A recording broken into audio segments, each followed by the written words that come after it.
Hey guys, we're continuing with our next lesson on limits, and that's going to be limits numerically. Our last video, we did foundation of limits. We went over notation. We went over a one-sided limit, the right-hand side, and another one-sided limit, the left-hand side. And then we looked at two statements for the two-sided limits, which I'll go over in a minute. And then we spent the rest of the video doing graphically examples. And now that you kind of had that visual representation for graphically, we're going to solve for limits once again in a new representation, and that's called numerically. Now, numerically means mostly using tables. So it's the same process of thinking of approaching that number on the graph, but now you're just approaching it in a table and you don't have that visual image of the graph. In our last video, we talked about how the limit as x approaches a exists and is a number if and only if. If you've never seen this abbreviation, it's part of our set notation. Backwards e is there exists and upside down a is for all. This means if and only if, two f's, if our left-handed limit is equal to our right-handed limit. So if we approach from the left and we get 3, and we approach from the right and we get 3, then our limit as we approach that number is 3. And then our limit does not exist when we approach from the left and the right-hand side and we're getting two different numbers. So this two statements are still going to hold true as we analyze limits numerically. And we're going to start off with the first one, and we're going to jump into some practice problems because we've already worked with the notation. So today's just a lot of practice. All right, and our goal here is to find the limit, and we're going to do the limit as x approaches 4 of, now we have a function 3x squared. All right, so this is our practice problem here in blue, and then everything else I write is just some scrap work and the work you're going to need to show for your homework. All right, so our x's are approaching 4, so we're going to set up a table of values, our f and our f of x, or you could put x and y, okay? There's our table of values. And we know with our two-sided limit, we need to approach from both the left and the right-hand side. So what I'm approaching is going to go right in the middle. All right, so I want to approach 4. All right, and I want to approach 4 from the left, and I also want to approach 4 from the right. This is where that knowledge of the real number line comes in really handy. I see some people putting things in out of order as we get to this unit. Keep in mind smallest to greatest. So I want to pick numbers really close to 4. And you may be thinking 3, but 3 is not close to 4. When I'm talking about close, I mean really close, like 3.99. is close to 4. And then 3.999. And then we're going to analyze at 4. And then we're going to analyze, maybe at 4.001 and 4.01. If this looks confusing, if you thought maybe this number was greater than that number and they should be switched, or this number was smaller than this number, it may be helpful to maybe add in an extra decimal place. So if I put a 0 here, you could see that the 9 is greater than 0, and things like that. But if this, just setting up the x values is a struggle, you need to do some research on your real number line on Khan Academy. All right, now that we put the value we're approaching in the middle and we pick values really close to it from the left side, so values that are smaller than it, and really close to it from the right hand side, now we can start evaluating. So we're going to start with that 3.99, and I'm going to type in 3 times 3.99, and we're going to square it. Now my calculator already does order of operations because I got a TI 84. If yours doesn't, you have to do that part in pieces, and we're just going to put that estimation there. Now we're going to do 3.999, so we got 3 times 3.999, and I'm going to square that number as well, and we're going to write this in here, 47.97, and then when I plug in the 4, we got 3 times 4 squared, and that's going to be 48. And then now we're going to do 4.001, and we got 4.001. We're going to square it, multiply that number by 3. So here's me doing it in pieces now, and we get 48.024, and then 4.01, 3 times 4.01, and we're going to square it, and we're going to get 48.24. All right, so now as you're looking at this table, hopefully you can see when you approach from the left-hand side, your values are they're approaching a y value. They're approaching a y value from the right-hand side, and they're both approaching the same number, okay? See how they're both very close to 48? And there's our final answer. Our final answer is 48. And we can see that our two-sided limit from the left-hand side, it approaches 48. So if I'm just looking here, I see, okay, we're getting closer to 48. And then if I just look here, I see, okay, we're getting closer to 48. So then now my two-sided limit is 48. All right, and I know that may seem like a lot of work, but keep in mind that this is a simple function. So we're starting off easy here, and the functions get progressively more complex, where maybe you can't just plug it in, okay? So that's how we approach from the left and the right-hand side and do our two-sided limits numerically. Put the number in the middle, and numbers really, really close to it. All right, here we are. We're going to take a look at number 2, and this is a perfect example to illustrate how limits help you analyze a function that maybe is undefined. So if you took a second, you plug 2 in here, it's undefined, okay? Because we have this removable discontinuity there in the denominator. But I'm able to still find the limit of something that's undefined. Remember that TV buffering? We're making some inferences here. So I'm going to set up our table once again because we're finding limits numerically. And I'm going to put the number that I'm approaching right in the middle. So I'm approaching 2. All right, and I want to approach 2 from the left, so I need values smaller than 2, like 1.999, and then maybe just one more, 1.99. Some teachers do 3 values on the left, 3 on the right, so be prepared for that when you get to Calc Honors next year. I just do 2. All right, and then now I need values just bigger than 2, like 2.001 and 2.01. Now you may look at this structure and look at this structure up here and say, oh my God, Ms. Marflack, it's like the same thing. And it is, but when you get to these practice problems where maybe you have 0 in the middle, or maybe you have some negatives, it can get a little confusing which values are smaller than each one. All right, now we're going to plug 1.99 into this equation. So we're going to do 1.99, we're going to square it, we're going to subtract 4, and then we're going to divide by this entire quantity. So look how I put my parentheses, 1.99 minus 2.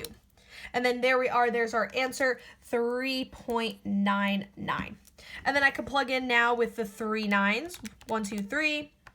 And this may take you a little longer if you're on the iPhone, but that's okay. Or you could Google a scientific calculator on your computer, and then there's 3.9999. And then I could plug in 2 mentally. Okay, 2 squared is 4. 4 minus 4 is 0. Divide by 0. You can't divide by 0. That's undefined.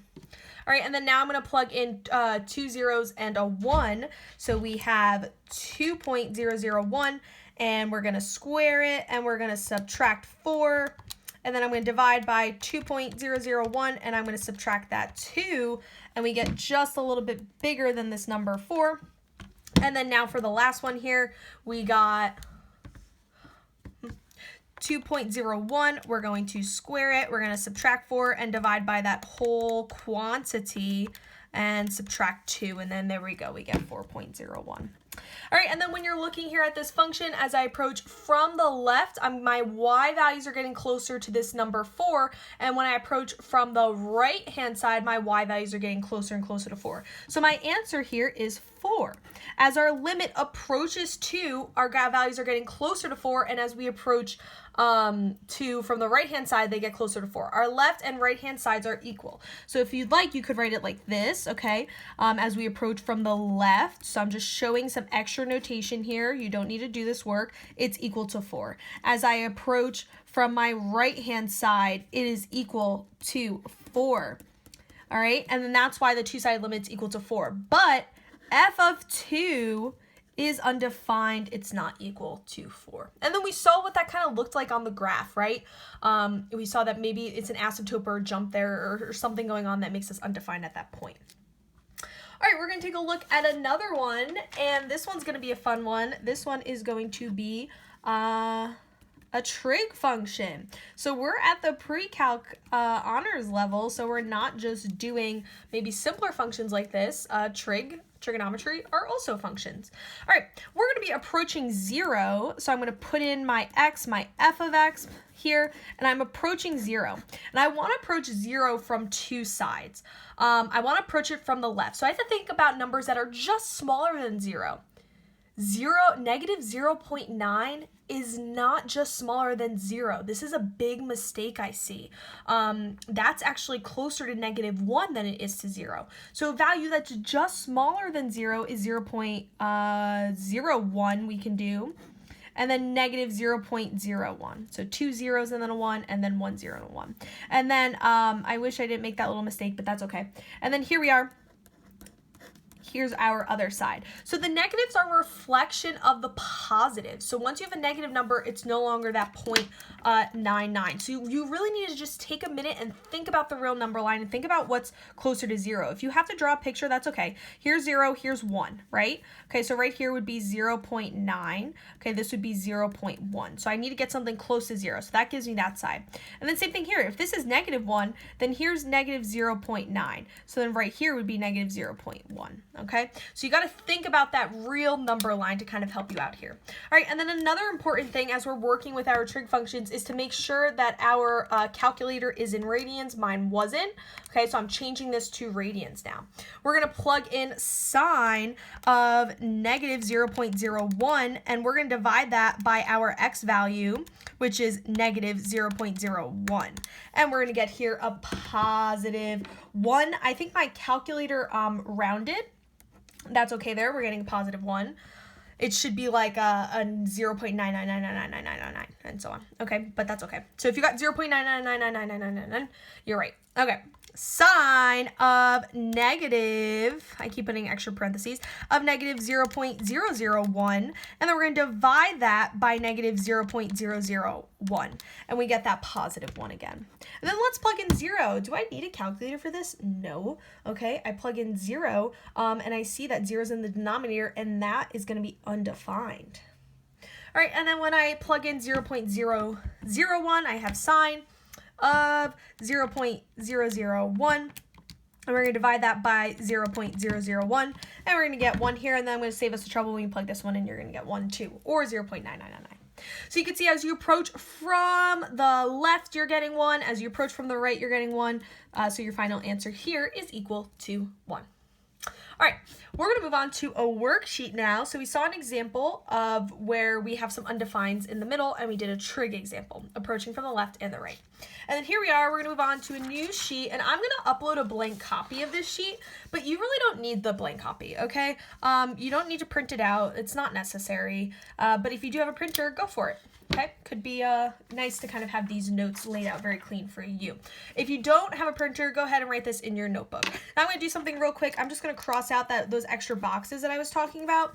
So I said most teachers actually do 3 from the left, 3 from the right. I think it's a little extra. I think you really only need 2. You definitely cannot have 1 because sometimes they oscillate between 2 different numbers. So you can't just do 1 box on each side. You do have to do 2. 3 is a little extra. All right, we're approaching the limit from the left, so let's fill in those x values, and I'm going to pick something really, really close to 3, and that's 2.999, and then a little further away, 2.99, and then something really, really close to 3, like 3.001, and then 3.01, and we're going to plug this in now. All right, so we're plugging it into this function up here, and we're going to do 2.99, we're going to square it, we're going to 2.99, we're going to square it, we're going to subtract 9, and then we're going to divide by the entire quantity, 2.99, and subtract the value of 3. And you're going to get 5.99. And then you could take some time on your calculator and keep plugging in more values, and you're going to see when you plug in 2.999, you get 5.99999. You could take a minute to plug in 3 here.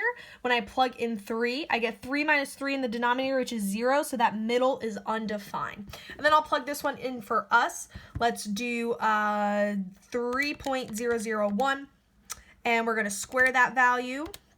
We're going to subtract 9 and divide by the entire quantity, 3.001, and we're going to subtract 3. Notice all those parentheses I got there.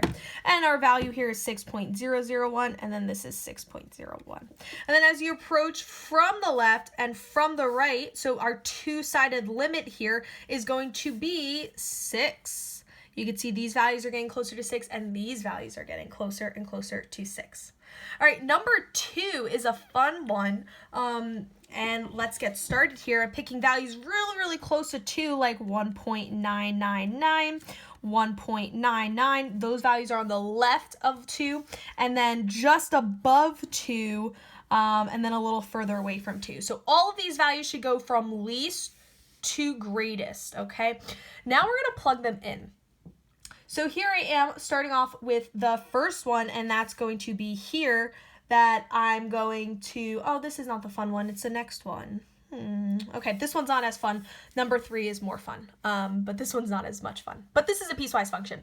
So I need to look at my x values. X is 1.99. So is x less than 1? No, it's not. X is greater than 1. So I'm using this piece here. So I need to do 1.99 and square it. 1.99 and I square it. 3.96. All right, same thing for this one. Here's 1.999. Is that less than 1 or greater than 1? It's greater than 1, so I put this piece in here. So I put this value in for x, and I square it, and I get 3.96. And then 2 is greater than 1, so I plug 2 in, I square it, I get 4. 2 is greater than 1, so this whole kind of chart here, we're using this bottom piece of the piecewise function. All right, and then when we plug in the last one, here it is. And then we can see as we approach from the left and from the right, they're the exact same value, so we get 4 there. All right, keep sticking around. Number 3 is an interesting one, and then we just got one more to do together after that, and this one's nice with the negative values, okay? This last one here is nice with the negative. All right, here we are, number 3. We're finding the limit as we approach 1. 1 is already filled in the table for us. Previously in our notes, we were making our tables from scratch, which is what I'm going to be expecting you to do on your homework. But here it's filled in. We're approaching 1, so I want to approach from this side, the left, values just smaller than 1, and then some values, just greater than 1. And then we're going to plug it in. Okay, so here I am at 0.99. Is that less than 1 or greater than 1? It's less than 1, so my value here is 4. Here I am, 0.999. I'm looking at my domain of my piecewise function. Good thing we did piecewise. Sorry for the small cut in the video. I keep getting these messages that my iCloud storage is full, and I used a hard drive to back up my computer, and now everything's frustrating me with this iCloud. I have no idea how to work it. So if you have any suggestions about iCloud, please email me. Okay, anyway, we were on this problem, 0.999. We said that was less than 1, so we used this piece here, which is the 4. And then 0.999 is also less than 1, so we're going to use this piece here, which is 4. And then here, when we're equal to 1, I'm using this top piece because I have that inclusive line. So this is also equal to 4. And then now 1.001 is greater than 1 here, so I'm going to be using this piece, which is x squared. So I got to type in 1.001, and I'm going to square it, and I get 1.002. And then I'm going to plug in this value. It's greater than 1, so I'm using this piece from the piecewise function, and I'm going to square that, and we get 1.02. So as I approach 1 from the left, I get 4, but as I approach it from the right, I'm getting 1. And this would be a great example to say, okay, what is my limit as I approach 1, doing the one-sided limit first from the left of the function? Well, that's equal to 4. And then when I approach this 1 from the right side of this piecewise function, f of x, I'm getting 1. These two are not equal, so as I approach 1, the two-sided limit does not exist. All right, and then that's a fun one, and I like that one. Okay, here's the last one we're doing together. Yay! This will be number 7 of tables. If you're tired of tables already, I'm sorry to say that you're going to have some homework with it, so please stick around for this last one. Okay. Especially with this negative. Negatives can be a little confusing, okay? So I want to pick a value that's less than or just less than -1. Since the negatives are a reflection of a positive, you're picking an absolute value that's just a little bit bigger than 1. And then an absolute value that's just a little bit bigger than that, okay? And since, like I said, this is negative, this number is less than this number, which is less than this number. And then as we go to do the 0.99, this is bigger than that number, and this one is bigger than that number. So this is where things get confusing, and I really don't want to spend the time teaching the real number line. it's something that's really done in like 6th and 7th grade, but I understand why this can be really confusing for you. So if you're struggling, you know, email me and I will look for additional resources for you. But those of you who understand that this is less than this, and this is less than this, and this is less than this, and this is less than this, and this is going from least to greatest, great, you'll have no problem setting up your tables.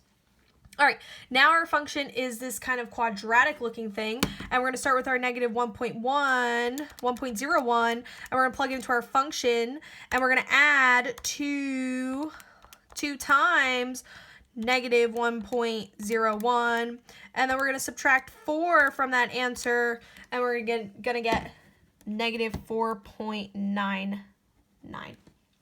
All right, and then those 9s keep going, and if you did this one, you're going to get negative 4.999, and the 9s keep going.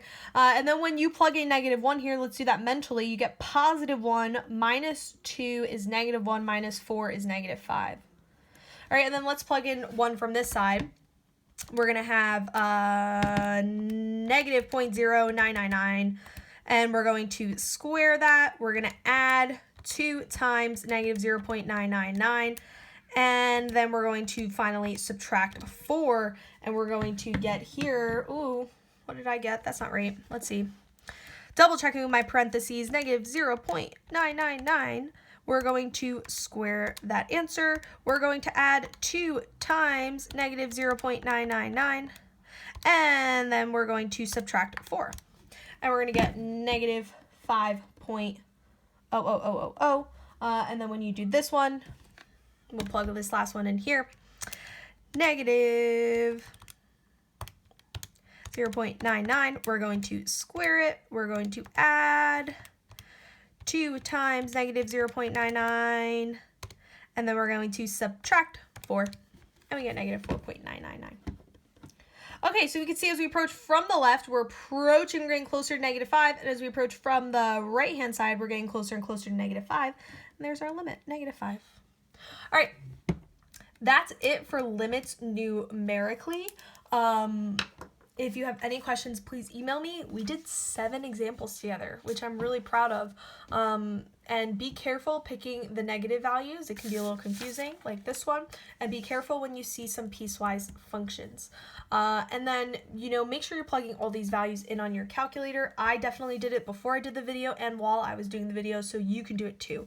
Because sometimes you get a number that maybe you weren't expecting, and I do want to see like 3.96, 3.996. I don't want to see a bunch of 4s here, just 4, 4, 4, 4, 4. All right, and you're going to show me on your homework that you're doing all of these. Now, I'm not going to assign you a ridiculous amount of homework, probably just a few problems to see if we get the idea of limits numerically, and then also maybe just some graphically problems from the video before. Email me if you have any questions, because we have one more limit type to go, and then we're going to take a test, okay? So if you're not understanding this, you know, whole limit thing, you know, reach out to me early. Okay, get to work on your homework.